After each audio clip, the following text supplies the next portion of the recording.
A Day in the Life as a 30-year-old woman na nag-resign sa work.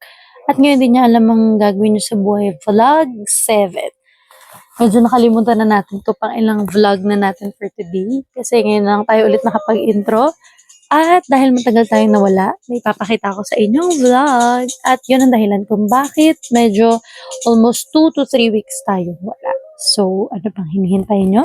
Sama kayo sa biyahe ko. Let's go! At syempre, mag-start na tayo mag-drawlat. Super hard task kasi yun napili natin for today. So, nabunod natin ay Tantananan! Out of town! Tamang-tama! Tara, empake na tayo guys. Samahan nyo ako. Let's go! So, hi guys! Today, samahan nyo ako mag-empake kasi malapit-lapit na ang ating out of town. So, tara, samahan nyo ako sa gulo at saya ng pag-empake. O, diba nakikita nyo? Una-una ko mga inilagay talaga yung mga essentials like kumot, unan, mga damit, tsaka yung aking towel. Grabe, akala mo konti lang yung gamit mo, no? Pero pag nag-empake ka, parang dumadami sila. Bakit kaya ganun? Parang mga ex, akala mo tapos na, biglang dumadating ulit. Char, ganun talaga. Ayan, malapit na tayo matapos sa wakas. At next step naman, nagdala nga pala tayo ng mga essentials like yung mga ginagamit natin sa face and body na hindi dapat natin makalimutan. Ito talaga dapat yung hindi natin makalimutan, 'di ba guys?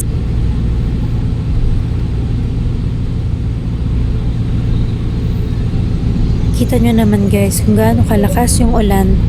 Sa mga oras na to guys, kinakabahan na ako dyan kasi may kulog at kidlat talaga at super takot talaga ako sa kulog at kidlat guys. Kung alam nyo lang, umiiyak pa ako nyan mga oras na yan.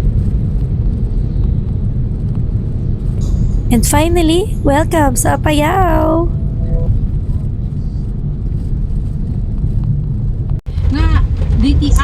Dito sa part na to guys, medyo nakikinig lang tayo sa chikahan nila kasi hindi natin masyado maintindihan. Pero sobrang sarap sa tenga ng voice nila, promise.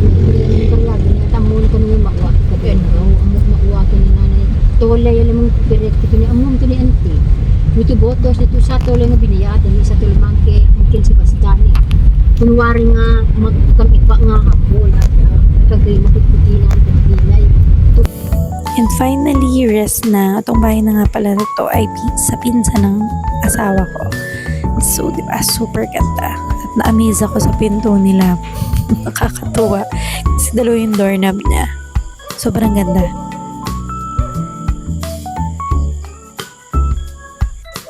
At ang napansin ko, ang pet nila sa house ay unggoy. Hindi dog, hindi pusa, kundi unggoy.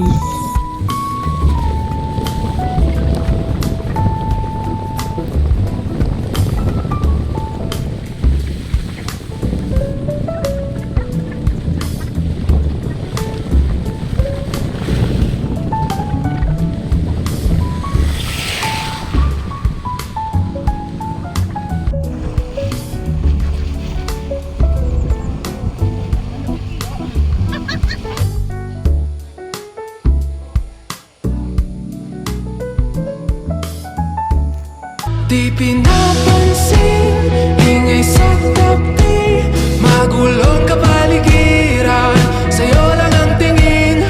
Di pinapansin, ika'y paiikutin ng dahan-dahan sa gitna man ng daan.